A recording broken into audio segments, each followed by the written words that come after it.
กวยดงเด้งอยู่ที่เด้อสบายดีเด้อป้าลุงเด้อFC ทุกท่านยินดีต้อนรับเข้าสู่ช่องป้าจอยเด้อ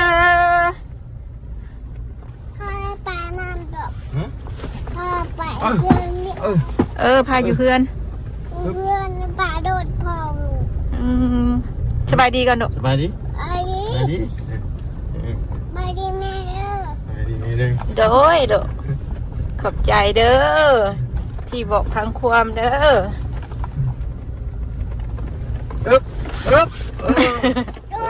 คอยนะพ่อเหรอขับดีๆแน่รถนะดีรถนี่ลูกขับไม่ใช่ลูกใหญ่ก้อนค่ะ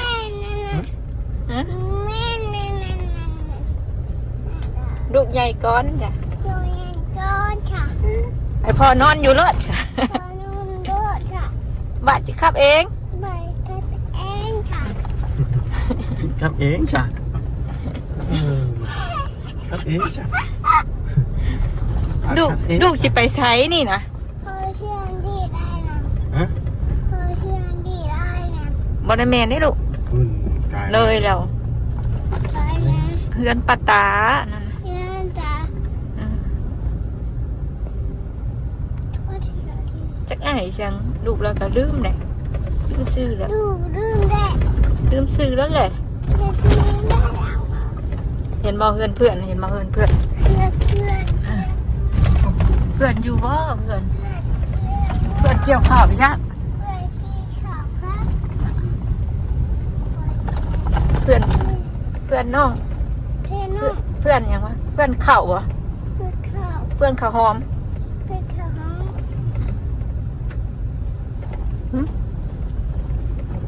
ลูกสิไปไซนี่นะบอกป้าลุงเลยไปละ ลูกจะไปซื้อยังละบอกฮะซื้อเงินนะซื้อเงินซื้อนะ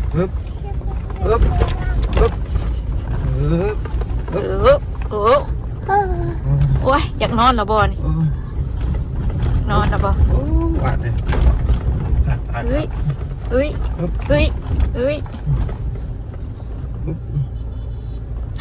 รถไฟเด้ปิ๊กดิกลับไปก่อนซะป้าเฮ้ยสารวัน ว้ายพอปูนี่นาเหรอปูนี่นะไปใช้ปูนี่ผ้าแท้ปูผ้าแท้ปูมาพอเบาวินเนอร์เลยลูกพอได้ปิ้งนี่พอปิ้งนี่พอปิ้งนี่ปิ๊กอีกแน่ปิ๊กน่ะ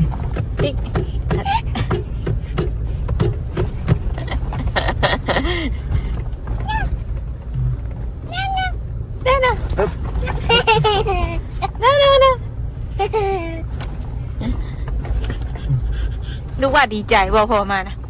บ่โอ้พายชิแลบดิดนะอยากนอนแล้วเนี่ยพอไอซ์วินมาตัดเข่านะพอไอซ์วินนะพอบินตัดเข่าได้นะพอไอซ์วินนั่นเขากินเพอห่านเน่านะเป็นห่านพอไอซ์วินผู้เก่งกาเด้เกิดมาบ่ยอมไผเจ้าตัวถามไอ้ยังเดี๋ยวเลยสุกไปแล้วนะสุกไปเลยเหรอชุ่มเป็นปุริเกี่ยวไอ้ทำนี่นะเกี่ยวนะชักหน่อยกับบุชิโบเห็นแล้วข่าวงามๆแบบนี้นะก็พอเนาะแป๊บเดียวเป็นแห้งแรงแล้วนอว่ะ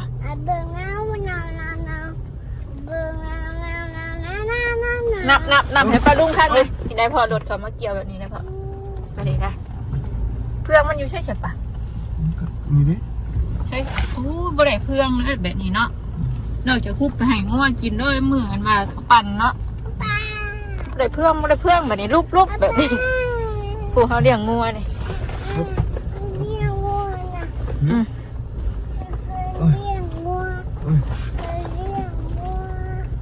ปึ๊บ ป้าขุด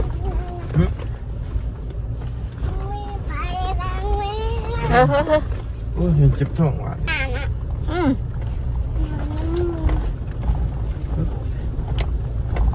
แล้วปูเราเกี่ยวแล้วก็เกี่ยว ขอเกี่ยวเกี่ยวเกี่ยว เขางามไรผู้เนาะนี่งูนี่อยู่ เขาหน้าบอกคนเลย บาง ไม่เขานั่งบอก เขางามเนาะ เขาห้อน ฮะ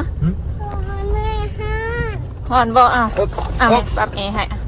ฮึบ อ่ะเย็นบ่เย็นบ่เย็นนะบ่เย็นหรือยัง เล่น เย็นหน้าปลาตาแล้วมาบุมาเนี่ยพ่อมาซื้อนั่นเนาะมันแบบบ่ได้เครื่องอะค่ะปันเหมือน แม่เชื่อตา เฮ้อ แม่เชื่อพายนี่นะ เพื่อนคนรวย แม่เชื่อพายนี่นะ เพื่อนคนจนตัวน่ะ เราเห็นบ่แล้วเลย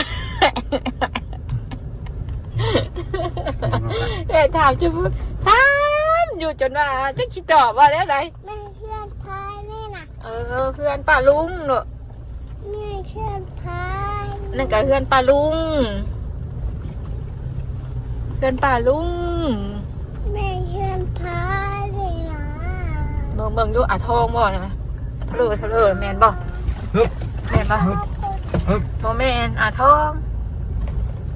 จักไผ ฮึบฮึบ อ้าย อ้าย ฮึบเห็นมาเป็นเกี่ยวข่าวนะเห็นมาเกี่ยวข่าว ขานแทนเราเลย นี่ไง แบบสิเดี๋ยวขานแท้เลยนี่ โดดขาเพื่อนชายแหละโดดขาแหละ ฮึบ โดดเพื่อนชายแหละ โดย โดดเพื่อนชายแหละ ข้าเลย แม่บัดไปชุกชอยเพิ่นไปบัดชุกชอยบ่ ฮะ ชอยนะ ไปบ่ไปชุกชอย ไปชอยนะชอยนะ โดยจ้ะ ฉะ ไปสิโดยซะโดยซื่อๆกับพ่อล่ะลูกโดยน้องวัดเอ้ยน้องวัด แม่บ้าเทียนอยู่แม่เชื่อนพายนี่นะ บาดสิถามเด้อแม่ก็เมื่อย แม่ก็เมื่อยแล้วแบบนี้นะลูกก็มีแต่ถาม แม่เชื่อนพายนี่นะ เพื่อนป้าลุงลูกเพื่อนป้าลุง FC ทุกท่าน แม่รถพายนี่นะ นั่นก็รถป้าลุง แม่เดินพายนี่นะ รถแขกปันเข่าเลย คุณปลาขาวลูก รถเพิ่นมาปันเข่านี่ไปว่าไปน้ำเพิ่นบ่ไปบ่ฮะไปไหม อ๋อจะพูดคุยดูดู บ่ไปปะ โดย อึ๊บ แม่โดนนานเนี่ยนะ รถเพิ่นปันเข่าเลยลูก เป็นเกี่ยวข่าวแล้วบนนี้ว่าเลย แม่โดนใช้แล้วเนี่ย รถเพิ่นปันเขาลูก โอ้ค่อย นับให้แม่มึงนะนับให้แม่พังนี่ดื่มได้จักนี่ เด็ก ดื่มแหละ นับให้แม่พังนี่1 2 3 ฮอด 10นะนับให้แม่พังนี่แล้วก็วันทุกที่นะไว้นับให้พังเนี่ยกว่านับให้แม่พังนี่ หนึ่งสองสามสี่ห้าหกเจ็ดแปดเก้าสิบ 11 12 ไหนตอนนั้นนะตอนนั้นนะ 11 12 3เดี๋ยวอะวันทุกที่อยู่บ่นี่ ออกนู่นหรอ 1 2 3 4 5 6 7 8 9 10นี่แหละนับดู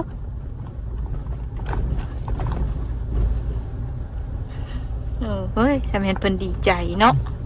เบิ่งเด้หัวจนขี้คอน ก็ยังดีใจ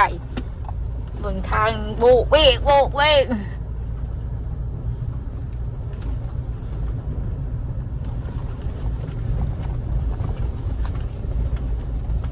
ไปเอาของไม่ตู้ใจดีผักมาให้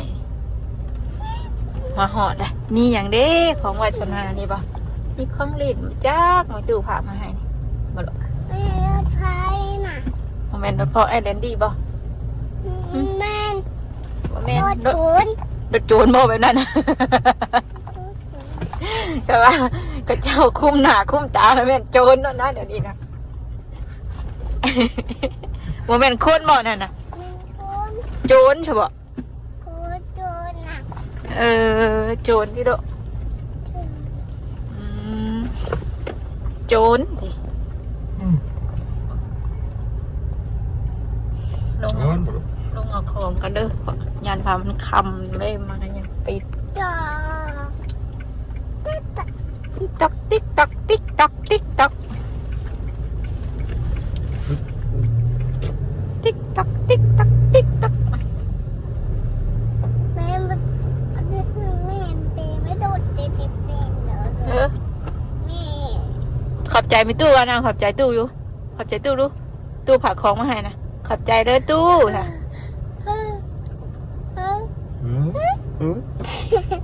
ไม่ได้เนี่ย หอดคนทรงแล้วนี่เอาสิลงไปเอาของเลยลงไปเอาเลยนี่น่ะหน้าประตูน่ะช่องกล้องมึงไงนึงลงไปเอาของเลยมาพี่น้องกันเนาะแล้วก็เอาของ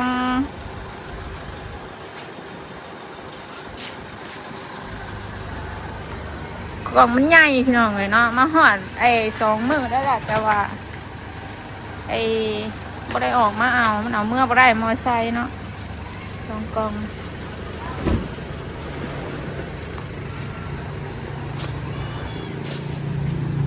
กล่องแบบใหญ่เมื่อเฮือนผู้ใดจังสิแกะพี่น้องเลยเนาะเพราะว่าจะเอาแก๊สไปเติมแล้วก็สิพาน้องวาสนาไปนั่นกันจักแมนมีกล่องยังพี่น้องเนาะมีตู้ฝากมาพระเจ้าบ่ได้แกะบอกว่า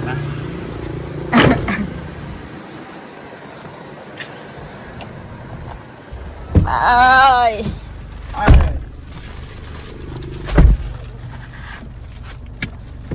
มาพี่ดุมานั่งลงไหมมานั่งไหมให้ลูกนั่งก่อนปะมาไว้ลูกมาไว้ช่วงไหนลูกมาใจชินอนบ่ใจชินอนกินแม่บ่นอนไหมสะนอนลงเร็วมาพี่มาแม่พี่เอาไว้เดี๋ยวสิพาลงติ้งนองหรอกไว้โอเคมานั่ง จริงน้อง ใช่เราพูดนั่งดูนั่งเพียร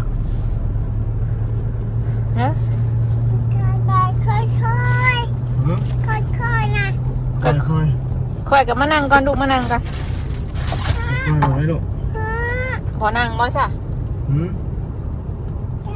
เดี๋ยวเมื่อแรงเขาจึงแกะกล่องเนาะมีอย่างเด้ไม่ตู้ผักมาให้นี่บ่ตู้มีอย่างเด้ผักให้วาดนี่เมื่อแรงเขาจึงแกะเนาะลูกเนาะโอ้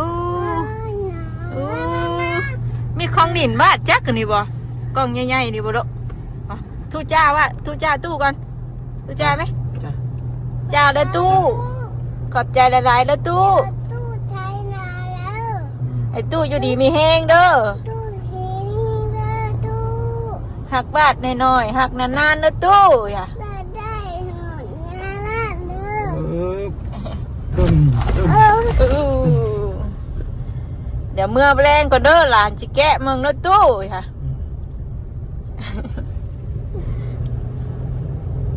ของมาหอดได้2 มื้อแล้วแต่ว่ามอเตอร์ไซค์ออกมาเอาแบบบ่ได้เลยถามพอบุญมา ไปนอนแม่ ไปนอนลูกอยากไปนอนบ่เซ็ตเจ้าแม่มเจ้าอยู่หันบ่เดี๋ยวให้พ่อบุญจอดให้ก่อนจอดก่อนให้ลูกไปนอนเดี๋ยววางไปมานี่ขอบใจพ่อบุญมานี่ ใจพ่อวุ้นเด้อ ไปมัน ไปนอนย่างไว้เห็นว่ากวนแม่มเจ้านะนั่งลงมานี่ น้องลูก น้อยไปอยากนอนนะเห็นว่ากวนแม่มนะทั้งหมอนทั้งผ้าห่มได้เพิ่นออกมานะมื้อนี้นาพาบ่ได้ไปน้ำมื้อนี้ไป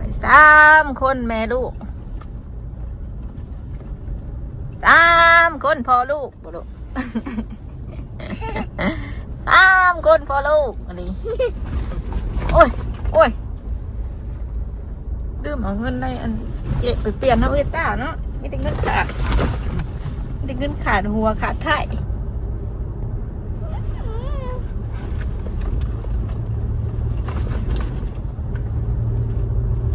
เอาว่าแม่มเลยลูก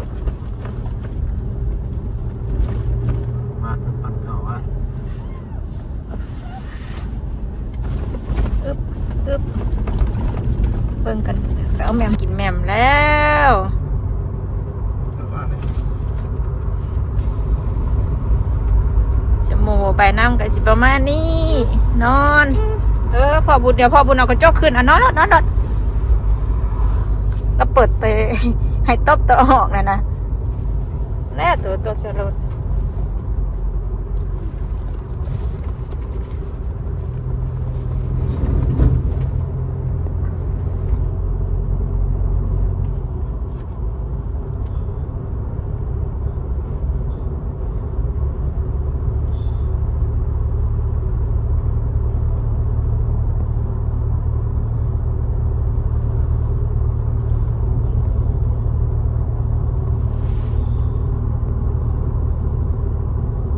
งานบนล่างรถกันเด้อ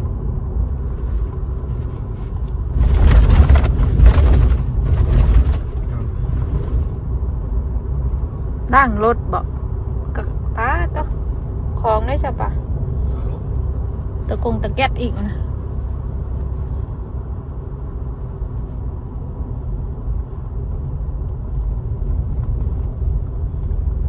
ได้ชี้ด่างอยู่มองไหนอยู่ขังไม่ซ่อนบอกหรือว่าฟังนั้น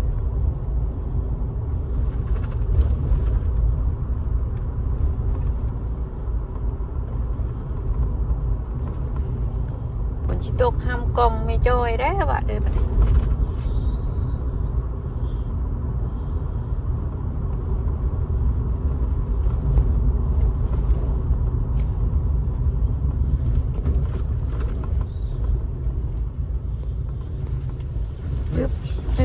อึบนอนดีๆเด้อมันบ่ทางมันโยกเยก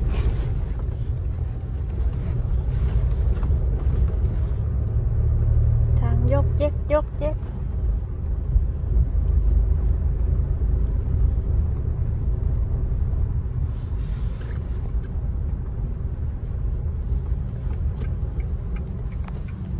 วงเวียนนะพี่น้อง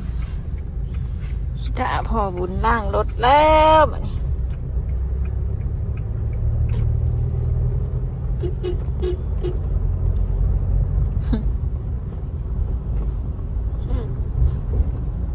ของอันเนี้ยอยู่เนาะว่า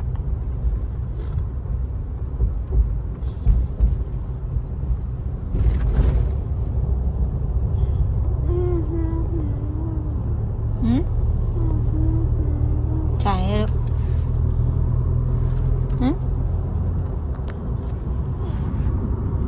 ของเราอยู่ข้างหลังนะพี่น้องเนาะ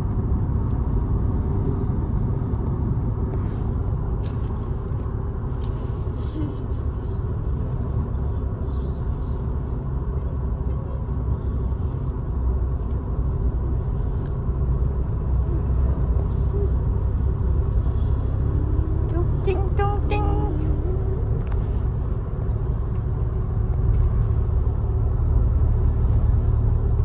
ป่ะพี่น้องเนาะเราก็สิจบคลิปเพียงสำนี้ก่อนสิคนของลงเงินให้พ่อบุญนั่งรถก่อนพี่น้องเนาะรถจนเละตุ้มเป๊ะเลยพ่อบุญนี่จ้ะจนเก่าหมดเลยจ้ะเนาะป่ะบ่หลังพอดีพ่อบุญนี่จะลุยกับลุยป่ะเนาะพี่น้องเนาะเดี๋ยวเจอกันคลิปหน้าเด้อคลิปนี้พาน้องวาสนาออกมา